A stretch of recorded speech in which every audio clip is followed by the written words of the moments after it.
In Greater Amsterdam, the Dutch railway infrastructure operator ProRail faces a special challenge in tunnel areas. We've measured a narrowing of the gauge here, but we still don't know exactly what causes it. It's vital for us to restore the correct gauge quickly, and Vossloh has offered us an excellent milling solution. That gives us more time to determine the exact cause.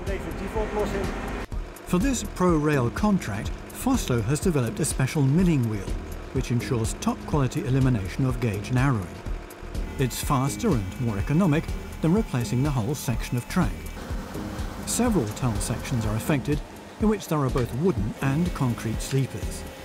After an initial test run, the elimination of gauge narrowing in tunnel areas turned into a major project. We did 30 shifts for ProRail. Cooperation was excellent. They checked our work every night, and every night we demonstrated that we deliver top quality. ProRail is very satisfied with the results. After a few hours, several hundred meters of rail have been machined. The high-precision measuring device shows that the gauge is okay again. We are very happy with the outcome. The gauge is back in the desired range, and in a few minutes the trains will be running again. We've got time now to monitor how the gauge reacts here. For the moment, we've chosen a solution which enables train services to resume after just one night. Rail milling to eliminate gauge narrowing. Vossloh demonstrates how it's done.